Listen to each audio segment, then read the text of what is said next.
Extra digest mugoba nsonga banyawo ne bassebo mwebale nnyo mwebalire ddala okutambula naffe nze sessanga bate bwetyo bwe tutambula tubeebaza okuba nga mutwaniriza ate ne mwongera okutuwabula. Tulina omusumba Mondo Mugisha tugenda kwogera ku nsonga eza bulijjo twogere ku church entambula yaayo n'ebintu ebirala. Ssebo mukama wange nkulamusizza. Mukama waffe yeebazibwe. Njagala kusooka okwebaza abantu bonna abazze nga batugobera ngezitali zimu. Njagala kwebaza abaana ba Katonda abasumba n'abantu bonna abakuŋŋaanira mu makuŋŋaanizo yeetaga abalokole. Ekyo nno kya nsonga kikulu nnyo. N'abo nno abazze ku intaneti nga batuddamu ne boxinga ne bakwebaza nammwe njagala kubeebaza. Mukama bawa omukisa. Amiina naye essapo oyingidde lingi nga sinabagenda gye nkwagala. Ogidde mu vibe. Nedda ate ntya sewo. Sewo enkofiira watandise kwambala butamu bw'abasirikale. Ka design ako ani akudesigninga musumba? Nekolako nnyo ninayo designing company. One of the things bye nali negomba nga nkula nti ndifunako kye bayita clothing line. Kati ebiseera ebisinga nfuba nnyo okulaba n'okwetegereza abantu bambala batya babeera batya mu nsi. Abasajja bangi balina ku ssente naye nga tebasobola kuba nga bambala. Tebamanyi na bawambala. Tebamanyi na ngoye wakuzijja. Naye balaga negye basula tulosanga muzitira nga mugaga naye ng'ebisaati byayambadde bya kiddombudire. Naye buza nti sente akola yaki? Dogato bagenda kufa nazo kaneyambadde. Bwetyo tutandise extra digest mugoba nsonga. Tutunulire ku nsonga olwaleero ebigenda maaso n'okusinga mu kkanisa ya Kristo. Emabega awo ebigambo byali bingi. Omusumba Kayanja nga agamba nti waliwo abasumba akagamba abayingira mu layini ey'okumulemesa obulamu okumusiiga erinnya lye okulisiiga enziro n'ebintu ebirala. Era n'anokolayo amannya ngalaga gundi yakubira gundi baabano bakubira abanwanyisa. Naye nga bonna basumba be twandirowoozeza nti nno essira baali badde baliteeka mu kubuulira enjiri ya Kristo. Ekkanisa yafuna ekizibu kinene nnyo bwe twafuna abasajja abakulu abakula naye nga badda mabega. Si buli muntu mukulu nti mugezi. Tulina abakulu abasajja nga basiru. Era never believe nti emyaka bwe bugezi. Nti kati nkuze ntegeera. Ate okuyiga n'okutegeera bya njawulo. Enteekateeka yaffe y'omubiri gwa Kristo ekyabulamu nnyo ddala okukola precedence. Naye kanjogereko ku bintu ebimu ebigenda mu maaso. Waliwo deliberate way y'abantu okuba nga beeyubula naye nga beeyubulira mu bannaabwe. Katukolere fast track record. Pastor Robert Kayanja yatandika 77 days of glory. Ze tuyita dogs. 77 bwe yamala okuziteekawo yamala okuziteekawo abe bwayise ne bakopa ne basaako P5 omu kisenyi sijja kumwogerako n'abalala bamufaanana oba bafaanana naye kambateeka abo mu ttuluba eryo. Pastor Kayanja yajja ng'akola presidency yateekawo enjiri ya crusade tizaabangawo. Dr. T.L. Osborne bwe yajja n'amukwasa omunagiro kati omunagiro gwa n'agutambuza. Bano tebategeera mulamwa ki oguli mu njiri eno eya crusade. Bagenda okuzuuka obuzuukusi nga nabo bakopa crusades ze batasobola nakukola because tebalina sustainability. Nkuwa track record ya Pastor Robert Kayanja. Pastor Robert Kayanja yali atandika okuba ebisaawe abalala ne bagoberera nti omuntu asobola okujuza stadium Pastor Robert Kayanja. Pastor Robert Kayanja ekimu kati sikankubula ekizibu ki si bisiyaga kubanga bisiyaga babyogedde kumala ebbanga ddene. Gwe tuweewuunya lwaki abantu boogera mu season eno Pastor Kayanja ali ekisiyaga. Gwe weewuunye omwana omuto w'emyaka 25 bavuka bato nnyo ne bajja nga bazze wa mukulu munno ne bakugamba nti mukulu munno nno akola ebintu nga bino na bino. Gwe omuntu omukulu kuleva eyo n'otogamba nti ne bana bayinza okuba bava ku street. Bano baana bandi babayaayi bandi babagule bandi abasindike kankubire mukulu munanga akasimu oba nvuge emmotoka ngendeyo olwo okukikola mu kwagala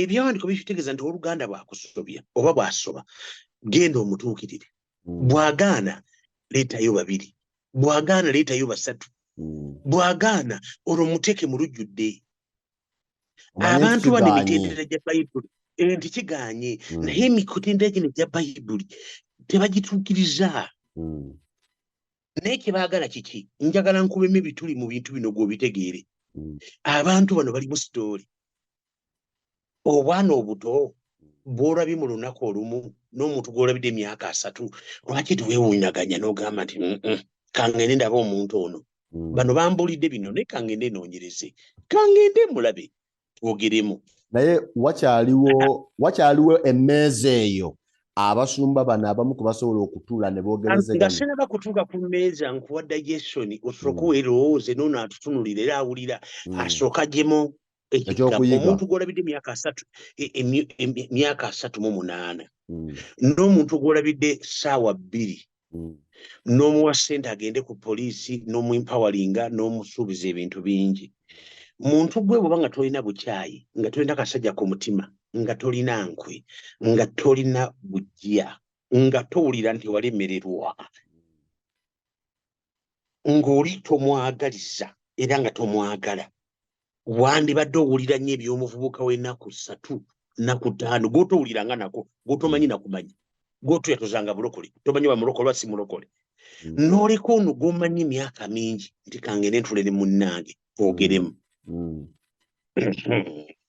ate nze nkuwulira nti abantu bano akakodyo kaabwe kakweyubulira mu kayanja teri kirala nkuwa assessment n'omwana omuto n'agenda okulaba n'agenda okutunula agenda kwebuuza ebibuuzo ebyo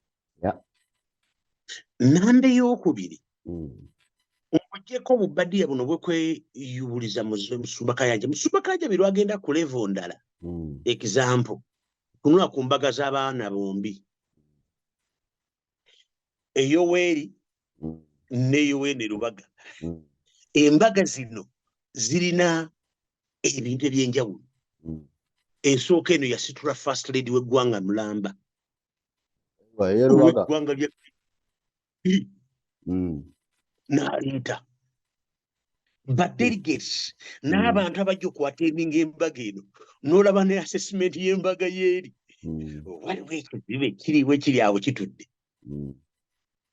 njagala otunule ku assessment y'omusajja ono owa sayidi y'eri n'oweerubaga oweerubaga agaba emmere ekalamojja ono agamba muzireeti neza transport zisigadde muziteeke mu nsawo ze nkuwa assessment y'abantu ababiri ono weerubaga alina faamu eri ekiryandongo alunda akola emirimu ng'omuntu ono wa bulijjo naye success ye ekikubya omusajja ono kwe kubanga ali ahead of time nkuwa assessment y'okusatu tuve ku ebyo byonna eby'e Uganda naye jange Kenya otunula omusajja bwe yakoze nga Ben Hinn waali bamutayiminga nga Ben Hinn yakayingira era Ben Hinn ne Pastor Kayanja be bantu ababiri bokka abasharinga ekituuti ne badominatinga muno mu Kenya kitegeeza ki nti East Africa bagikwata mu bintu by'enjiri baba bakamulaba ku kituuti bwe bati ne balaba first lady ne balaba president tebagati kati noonye kye tulamusiigamu enziro hakiri Ben Hinn obutajja abantu bano balwanyisa enjiri indirectly message yange yeno kulwanyisa njiri oba kutereeza enjiri yennyini indirectly katwogere nti obanga kisiyaga abantu abapromotinga kati ffe basoma reverse psychology tuyamba abantu okutegeera n'okuvunula ebizibu biri mu ekyo ekisiyaga bakamala okukyogerako kyokka juzi kanja bamuvumya ebisiyaga kumala ebbanga ddene naye kano akabadooza kapya no bano abantu balina media houses kati reverse psychology buli lwovuma ekintu kyongera okutundibwa n'okufuuka nnomo mu ggwanga kankidemu buli gy'oyongera okwogera ku kintu ng'okivuma ng'olinga akirwanyisa oba okipromotinga indirectly Members of parliament, are you reading President Museveni? Are you reading the mind of these people? Bana abantu tebalwanyisa bapromotinga kipromoting indirectly kubanga bali banoonya ani asobola okupromoting ekintu kino ng'ate ayita mu Christian community kubanga ali enzibe nnyo n'abasiraamu okukirwanyisa. Kati birungi kukyogerako ng'olina omuntu gw'okuba olina b'okipromotinga nti bwe kikolebwa kibeere ennomo nako twakategedde. Nako twakategedde. Naye ndowooza nti entalo teziri productive. Ekintu kino kisengire. Kipromotinga kye balowooza nti bano balwanyisa kubanga bo tebamanyi bantu. Bw'obanga tibaaweebwa ssente kukisaasaanya kati bakisaasaanya ku bwereere nakyo katukyogere bwe tutyo kubanga bino okyogerako kifuuka nnomo. Number 2, omuntu yenna ayitibwa pasita tasaanisa kubanga akozesa ekituuti kye ng'oyogera ebigambo ebitagasa ebiri wabweru wa Bayibuli. Pastor Kayanja ye defendinga naye birotwako kituuti n'ogamba nti omusajja munange alina enkovu ku private parts. What are you trying to do? You are insinuating asobola okwogera. Era for the first time Pastor Kayanja yayogedde ne bulijjo tayogera. Mu bino siwoliza Pastor Kayanja. No, era nade ngambi nti no yandibadde asirika naye n'ogamba n'osirika otuukeewa naawe bwe bakunyigiriza oyogera. Kati ekiri mu mubiri gwa Kristo kiri luddawa. Basajja bakulu bano banaanudde enjiri kati enjiri tekyalina maanyi. Basomesa generation eddako nti entalo zaabwe mulina okuzirwananga za mubiri. Abasajja bano edda baasabanga. Abasajja bano baakolanga ne bagenda ku nsozi ne bakabira Mukama lw'abaganda baabwe abakyambula obubi abenda. Gwolowooza nti ekisiyaga bwe kyekibi kyokka mu nsi tewali bwenzi teri babbi teri batta teri bakola bibi birala. Naye olowooza lwaki bakola ku kino? It's not because nti kiri effective. Naye kiri effective gye bali for publicity n'okumanyika n'okuvaayo. Kati nze nja kubawa nti zaamwe egenda kubeera mbi nnyo bwe mulwanagana bwe mutyo. Ndowooza lwaki abasumba entalo ezaabwe ez'obuntu ate bazitadde mu nsonga z'enjiri. Ne wesanga eyali badde abuulira Yesu, eyali badde abuulira Katonda, abuulira pasita. Gwe mutwe ogwo kyenkugamba nti okukula ng'odda mabega waliwo abantu abakula rivaasu. Kikiri nomo ate abalala baavaako naye mwe abamu temubamanyi. Omanyi eddalo lirimu baava ku mulamwa mu different seasons. Njagala nkubuuze abasabajja bano baali ebyokulwanyisa Bayibuli egamba ebyokulwanyisa byaffe si byamu birina musaayi byamaanyi okusaba. Gw'oyingira otya mu mubiri n'okulembera n'abantu bo n'obatwala mu mubiri n'ekkanisa n'ogitwala mu mubiri n'otandika okulwana. Imagine, think about this. Abantu bayita ab'ebitiibwa abalamuzi n'abapoliisi be bandibadde baana ab'omwoyo era be baana ab'omwoyo ab'ekkanisa. Naye weewuunya olunaku lwa leero nti be balungamya te bapasita nti pasita ekyo kyokola kibi kigenda kusuulayo.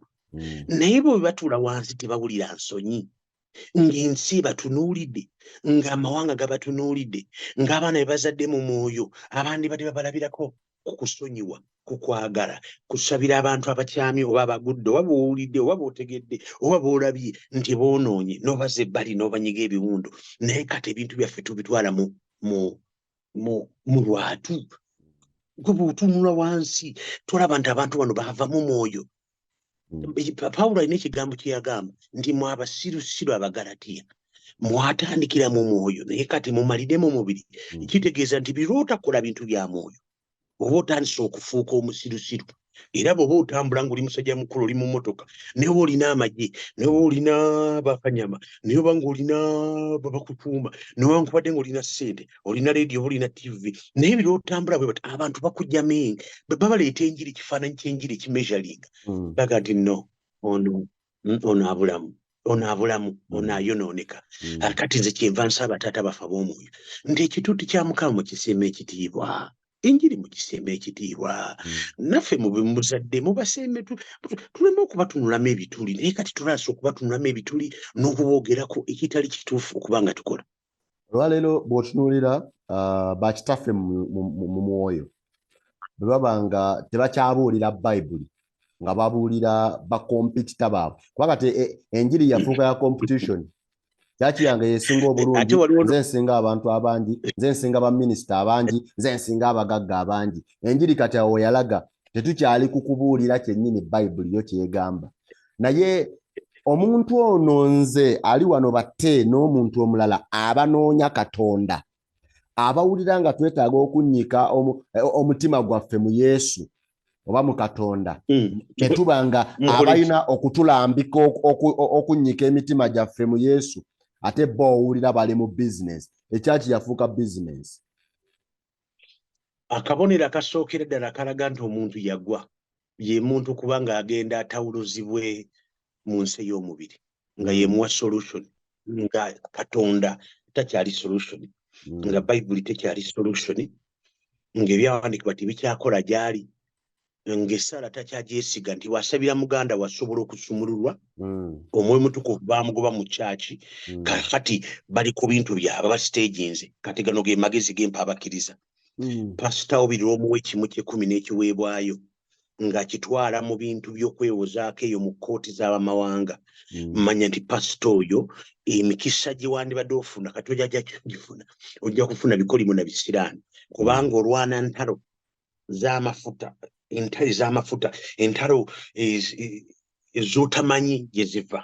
Kati kimu ky'ekkumi kyo ekiweebwayo kyo tokiwaayo, bujja mu kyakisinza pasita batandika kwogera fuluma genda oba sooka omuwema emyezi.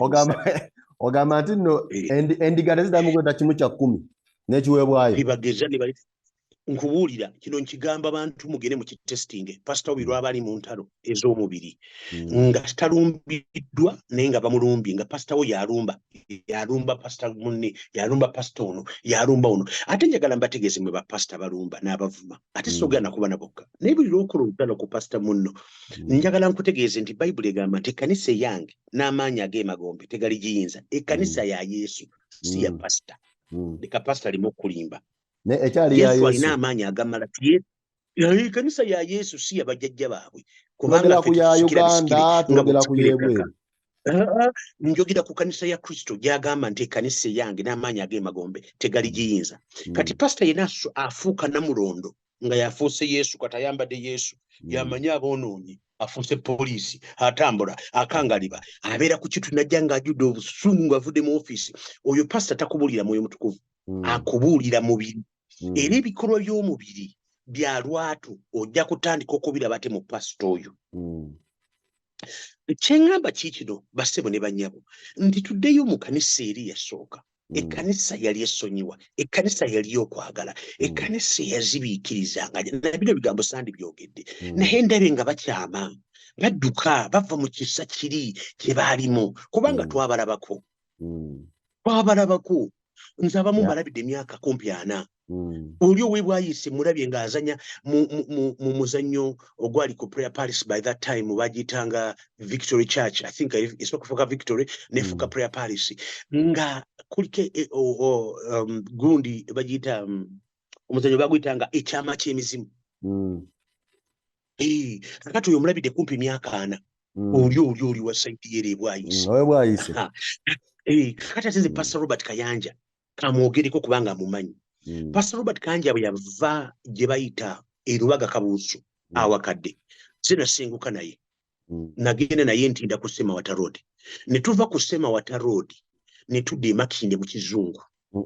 Ng'oli ndiga ng'oli pastor? Nga ndi mwana, ng'omwana w'omu nnyumba, kubanga amanyi Pastor Robert Kayanja. Era omuntu agamba nti amanyi Pastor Robert Kayanja nkwewuunya, kubanga nze manyi Pastor Robert Kayanja. Nasula naye mu nnyumba kumala emyaka 13. Tuva ku Semawata Road tugenda mu Kizungu. Mu Kizungu omwo essomero ne balikyusa ne bantwala ku Morandipo ekibuye, oba ojjukira Morandipo yabanga awo ekibuye waggulu wa Prayer Palace. Kati kuva ku Morandipo nze nnyingira campus naye ng'omuntu anyamba Pastor Robert Kayanja ng'ekisumuluzo kye kitenge kye nze nkikuuma. Kati anybody who can talk about Pastor Robert Kayanja, omuntu yena asobola okwogera ku Jessica esula nga Mary Stewart, kubanga twalina emmotoka yaffe Kigaati nga nze ntwalayo ebintu nze gwe basindika. natale kuvuga emotoka nga ndi mu kigaati nga Pastor Kanya tasobola kuva mu motoka ndagenda mu Mary Stewart nga gwe messenger mu ngeri enyangu nze messenger mama wangu oyo goraba oyo mulinako wino mungi nnyo nga tanakujja kufumba ttooke naliwo nnyo kati omuntu agamba nti amanyi Pastor Robert Kayanja should first consult me because I have 13 years of experience with him. Naliwo n'omukyala gwe bayita Harriet Sempara ali Bungereza. Naliwo n'omuvubuka omu gwe twasenkana bamita Dani Makubuya. Nali n'omuvubuka omu gwe bayita Swaibu Katali Nigeria. Waliwo n'omulala bamita Patrick Aliegera ali mu America. Be bantu abasenkwa ne Pastor Robert Kayanja okuva ku wakadde okugenda ng'omukyala Harriet yatufumbira emmere nga tosoma. Kiki kyengeza kugamba abantu nti manyi Pastor Kayanja from Masoli kuligayaza muzi walakira fe twamujanjabanga family ya Pastor Robert bonna baganda bonna bamanyi nabo bamanyi what I'm talking about. I'm a witness. Naye newuunya nitubeera n'omusajja afaananako bwetu ye n'atatulya bisiyaga ebintu bino ngenda mbitunuulira oba yali tannayingira kuba batala kumuvuma ebintu bino nga gyendi naye banno bonna abasobola okubanga boogera ng'ojje by the way neewunya bwewunya nti abasumbamu baffe be twabanga nabo sinaakubawulizaako Pastor Kayanja, Pastor Karoli, Charles Commando, Pastor Godfrey Mukasa muveeyo mwogere naye anti bagamba waliwo enjogera egamba nti nno awali omukka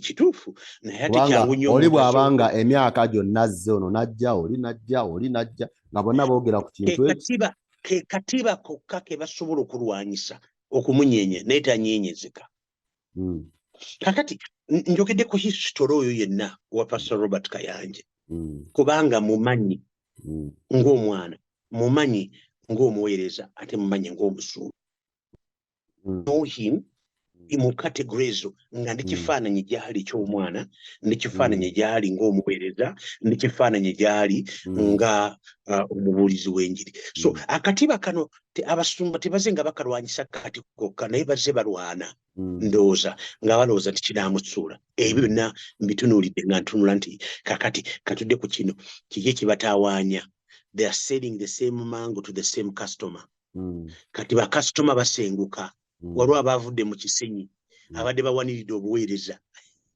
basaze kati basabira Wakayanja waliwo bakasitoma baavudde eno mu kisenyi eno ew'omuninkini w'ekisenyi anti kyaki buli lunaku ziba mu mupiira tuziyita transfers buli mwezi kyaki ziba ne transfer bano badde eno bano badde eno bano badde eno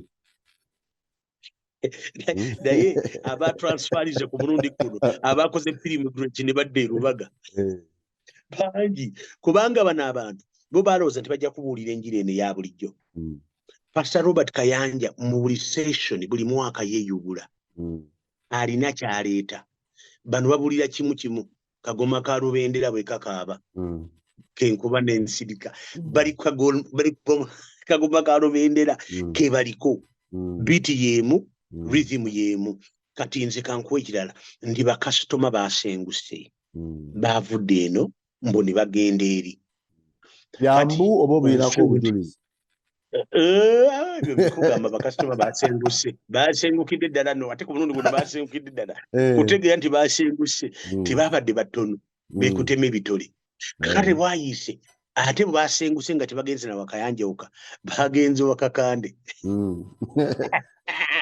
ekikubya Kakande si kirala nti oli ababuulira enjiri ne balokoka naye ne bakulira eno okategedde ne bakulirawa aleeta ewa Kakande kubanga bajja banoonya maanyi Kakande n'abalagako kyova nti nze njagala Kakande tetusobola kusala musango naye leero Yesu n'agamba nti azze kugogola kkanisa naye akansoke ntuteeko mu Uganda kanzijeko n'enkofiira mu Uganda tusobola okusigaza abasumba 15 bonna basigala Andi bonna basigala. Omanyi lwaki basigala? Tebagenda mu ggulu. Bajja kusigala ku speech zo mu Kampala. Yesu nga yazzi basigala. Yesu bajja tewali musumba gwatwala mu ggulu. Bayibuli egambye nti ebikolwa by'omubiri bya lwatu biba ku lunaku lwa leero bya lwatu. Enwana gye balwanamu ya lwatu. Neyalokose jjo amanyi nti buli kizibu ekibeerawo mu kanisa kyagonjolwanga na ssaala nakusaba nabakkiriza kuyingira nakusaba. Tebyagonjolwanga nakwogera. Naye abantu bano balina personal wars ezibalwanyisa. Mubona sirina gwe nsalira musango. Naye ate nina benjagala okubuulira abampuliriza. Njogera kati nabakkiriza bali tebaagala kuwulira ndowooza. Timubawo nabudde ddala bwe bwayise. Naye jjukira abantu bano nabo lwaki mma nti tubeetaaga mu mubiri gwa Kristo. Owe bwayise bwagwa naffe tuba tugudde. Ow'omu kisenyi bwagwa naffe tuba tugudde. Kati gwe mulokole njagala otegeere nti babanga tuzza ebintu bino awamu. Kati nze ate ndi mu kusaba ssaawa zino ku lunaku luno lwakusatu. Nsabira omubiri gwa Kristo mubuliwo guyambibwe guve mu bikolwa by'omubiri badde mu bikolwa by'omwoyo. Actually kino kyensabira wabeerewo olukuŋŋaana olugatta bano abasajja abasatu bakwatagane mu ngalo because Mukama yakindaze nga kigenda kuba. Owe bwayise, owe Lubaga, ow'omu Kisenyi n'abalala Mukama yandaze nga beegasse nga bali mu lukuŋŋaana nga lw'amaanyi. Era kankubuulire kino kakibire ku record mujja kutegeera nti ninabbi nayogera wagenda kubeerawo olukuŋŋaana wagenda kubeerawo kukuŋŋaana agenda kubeerawo ekintu ekigenda okubaawo nga kibagatta bonna era kiseera kijja kutuuka bakwatagane mu ngalo. Kubanga okwatagana mu ngalo kuba kuggyewo ekkonda eriri ku mutima. Nze nsobola okukwata mu ngalo ng'ekkonda ndisigazza. Time yegenda kujja kubanga abasibe bafuga eggulu era tebalina kye bayita copyright y'eggulu. Tusaba ffe tuli bwe twavudde mu ntalo zaabwe kati tuli mu kusaba tuli mu koola. Nekinjagala okusaba wabirewo abakazi n'abasajja 5-10 mujje twegatte tuteekewo kye bayita national prayer tusabire eggwanga. But every time we fight each other on pulpit we are manifesting the true carnality of who we are. Tulagira ddala nti obuntu bwaffe obw'omubiri bulabika. Naye ate nze yesaala yange nti muganda wange ono mukulu wange w'omu Kisenyi sandyagadde oyingire ebintu bino badde nga byewala naye simanyi kyatuuseewo. Muganda wange owe bwayise ye mwagala mu linnya lya Mukama waffe Yesu ng'owooluganda. Naye ŋŋamba nti obyogeredde emyaka 5 golooza enjiri tetambudde tegenze. Gwe tokiwulira nti enjiri tokyagibulira okomawo kati obeera ne ku kituuti n'oyogera nkuwadde decency olinga amuwa omukka gwassa. Don't you think it is too carnal for you to go on pulpit and start abusing your brother? Who is a brother's keeper? Ekyo njagala mukiwulire. Tuyinza okwekaza tuyinza okuyomba but on the end of the day tugenda kubeera mu ggulu. Naye eggulu kiri tugenda okuyingiramu nga goli munyiivu nga ndi munyiivu nga tusobola okusanyuka. Nze kyemba bagamba nti basonyiwagane babeerewo Katonda omuntu gw'akozesa asobola okugatta omugigi guno nga tibanama kuva mu nsi. Abasumba basowaganira wa musumba Mondo kuba abasumba basowaganira wa kubanga okuyomba kuno si kwe kusoose. Ennyombo nnyingi ogenda okuwulira Ssenyonga ayomba ne Kakande, gundi ayomba ne gundi ayomba ne gundi because of maanyi nti ono talina maanyi Katonda yamuwa maanyi matono byanfuna oba nyingiza. Kwegamba ne tubanga ne waligambye nti gundi ajja kutuuza musumba gundi nga bwe bwanajjo batuuza bajja mugamba gwe wayomba ne gundi ani yakutuuza gwe nga wano wayomba ne gundi.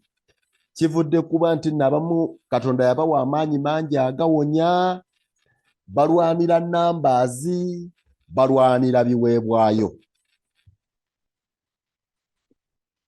Ebintu byonna byoyogeddeko babirwanira. Balwanira nambaazi balwanira ebiweebwayo n'amaanyi. Naye ekiweebwayo kino gwe mutawaana gwa Genesis eya buli kintu n'okumanyika.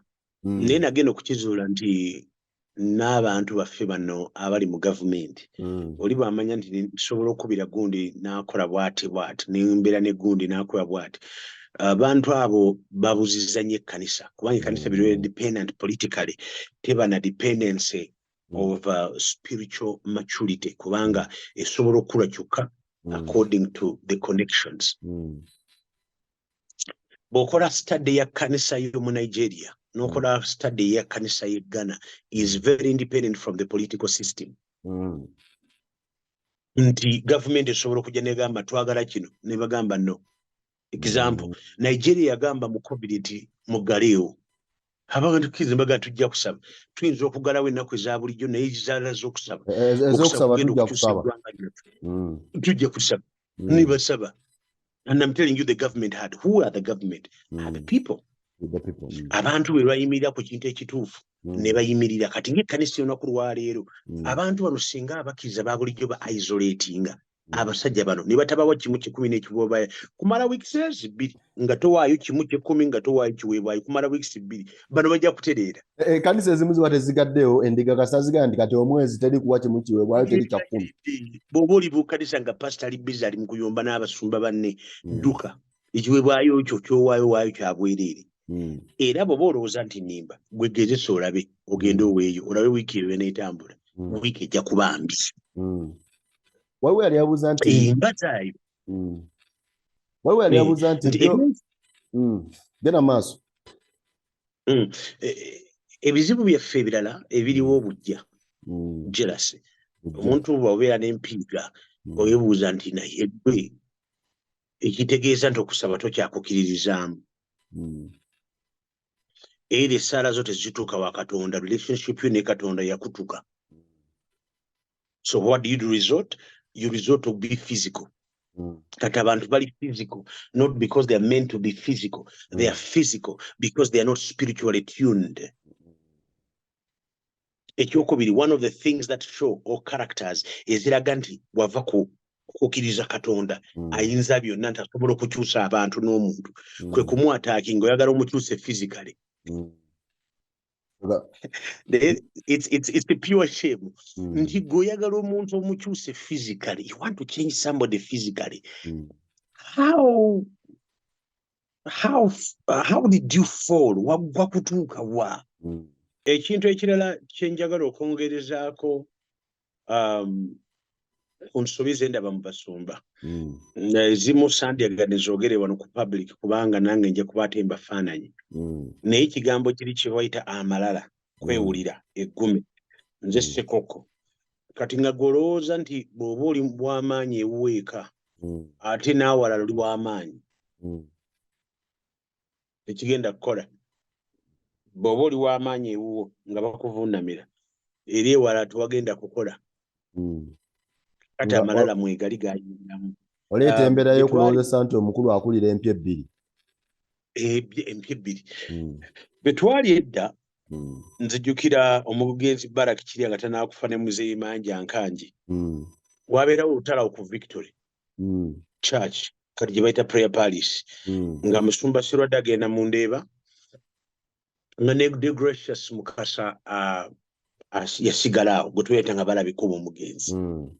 Nali mwana muto nali ntegeera naye the way amicably it was resolved, it was on a high maturity. Si byawano byowulira kati nga buli omaali wali I gave you decency. Ekyo buli lw'okyogera tulaba mubiri.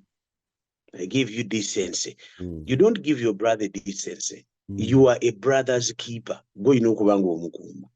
Abantu ab'omwoyo bakola ebintu naye biro gamba nti nakuyamba nekikola kino kitegeeza nti olina kyobala. A predator looking for how you can devour your brother.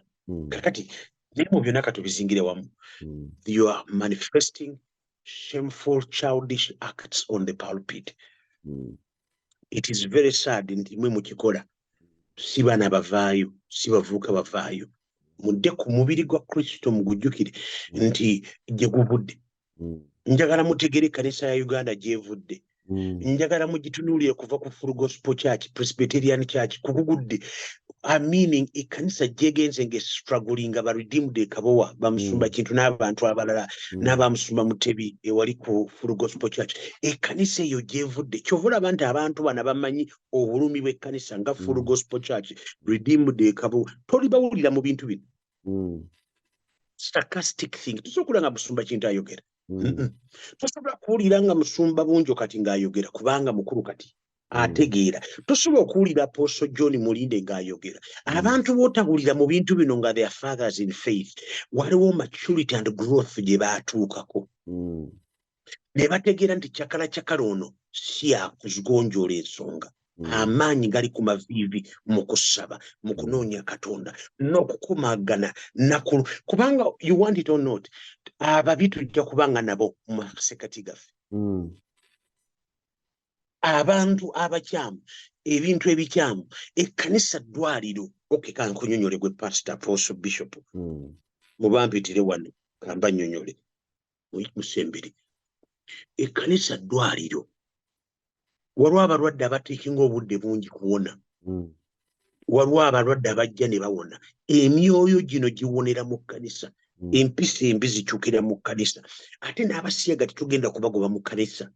Tugenda kubasembeza kubanga nabo tutulooza nti nabo baakyama. Beetaaga omutuufu ayogere nabo ababuulire. For God so loved the world, he gave his only begotten son, that whoever believes in him should not perish. Ndi Katonda bw'ati wayagala ensi. Pasita tegeera nti ekkanisa sigulu ddwaliro eriteekateeka abantu okusobola okutambula. Kati buli lw'ofuuka poliisi, buli lw'oyagala okufuuka ekifaananyi kya Yesu nti gw'ogenda okutereeza owooluganda ebingi bigenda kugwa. Example nti obalwanyisa Pastor Kayanja tumanyi nti muwala waabwe saawa zino omu ku bo sigenda kumwogera linnya. Mukama tusaase twagala kwogera ku baana baffe kubanga baganda baffe sagana kubyogerako ekyo nkirese kubanga ndaba nga si kya bukulu nti omwana wo ayina byakola ebyambiyoona eyo mu ggwanga eri mu Amerika. Titwagala kujjayo bwido mu vidiyo. Waliwo omwana yampeereza kuno bu vidiyo nakafuna vidiyo wano nga kati 9 naye nga biri mu kugamba nti postinga nimbagamba nze sirwa postingi nakula kusuka kaawo. Bwe ndaba muganda wange ng'agudde tekimpa maanyi. Bwe ndaba muganda wange nga asirise nze nnumirwa omubiri gwa Kristo, nnumirwa Yesu. Newankubadde ebimu biruma naye tukyasobola okubigumiikiriza. Waliwo akafo, waliwo ekifo kyetusobola okugumiikiriziganya naffe tusobole okuyimirira. Kati nze mbawo amagezi abasumba no matter what omukkiriza wadde ng'avudde owo kubanga nabitegeddeko nti waliwo abakkiriza abasatu abaava mu kisenyi, waliwo abakkiriza abalala baava eri nti bali Lubaga bamanyi n'okugamba nti bannange embe gye tulina eno miyitirivu tulinga baali babikulwako akatambaala. Kati olutalo lwavudda the problem was there.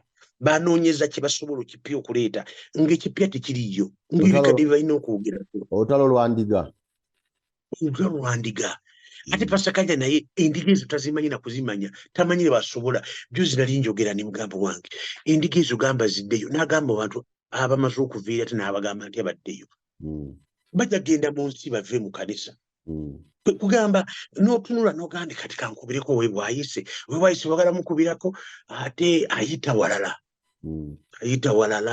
agala oyite mu protocol. But I don't have that time because I care less. Naye the best way gye nandyagadde nkoziza digest ekyama kyekyo mukimanye nti ekintu kiri ku ssente kiri ku ndiga kusenguka.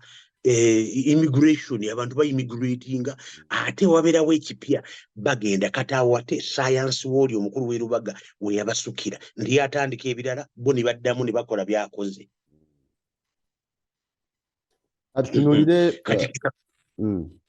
Katiba tutunuulire lwaki enjiri yakyuka ne weesanga ng'olwaleero eri pro-political than the gospel. Olunaku lwe twasooka kutandika kuyingira mu bintu by'ebyobufuzi twatta ekkanisa. Time gye twatandika okusiikingira wisdom from the political ground than going into the word of God twabula. We did not put guidelines of our dealing with the state or the government or with other people. Nebyomwoyo. You can still talk to the president, you can still meet the president, you can still talk to the president. It is okay. But the way, if you don't put your stand as a church, you fail. Twagana okole kituufu. Kati abantu abamu ensonga endala waliwo balina access ku State House so much kusinga abalala. Bwe lutalo luli awo. Ono mu State House takonkona, ona akonkona ne wagundi takonkona. Ona akuba essimu hii. Naye State House respondia ku bintu ebiri constructive. Tebagenda kujja wuwo ng'obalimba nti olina microfinance y'abasumba nga teriiyo. Togenda kubanga ogenda ogamba President Museveni, he has intelligence.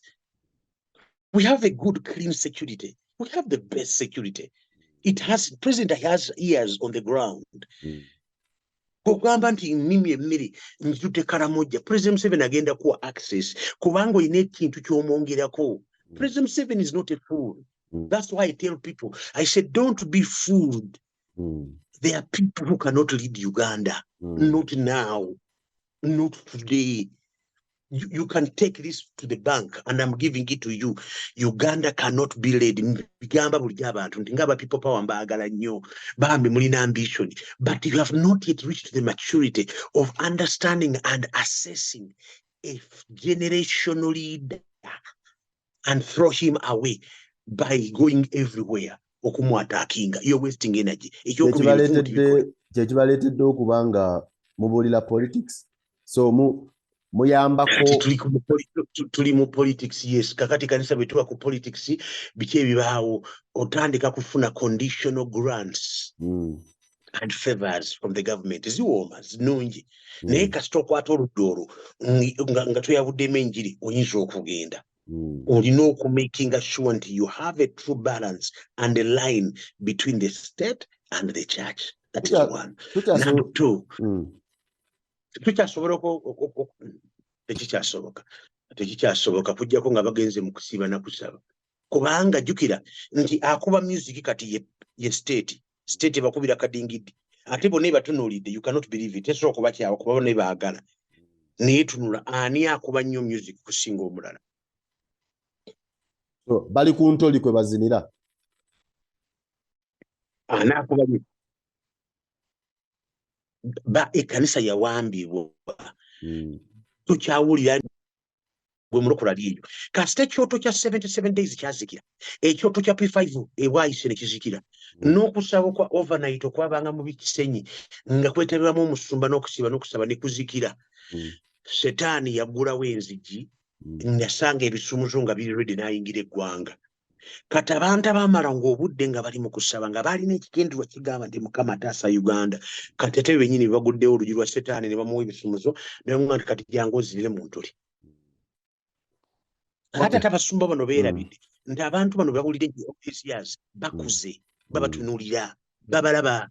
Kati wali bimutaba kyabadраgingamu bakutunula bwe bati naye gundi nga naawe olinako ebbala eyo nga naawe olina bino ng'abaana bo bali bwe bati ewo nga wafaanana bwe bati waliwo ne kavidiyo keninako omukulu omugwe sigenda kwogerako naye bamulaba ng'akutte ekkubo ly'ekyengera ng'alina omukyala muwala gwagiraagira enyumba zinaku zino baziteerako security. Ekyengera waliyo ki?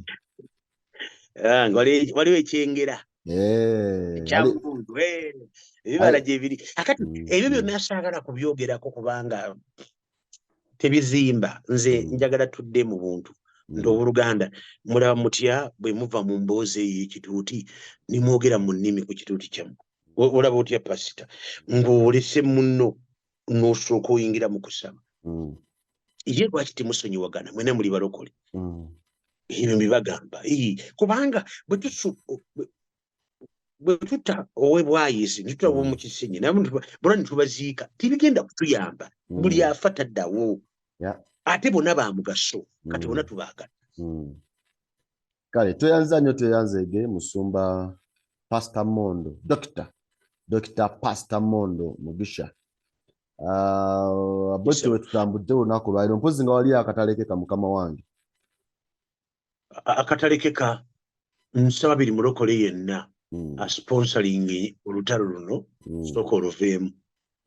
Ekyokubiri nsaba bataata baffe mu buwombeefu mukomeewo mu nsi ey'omwoyo mwetereeze kubanga byonna byemukola bya mubiri.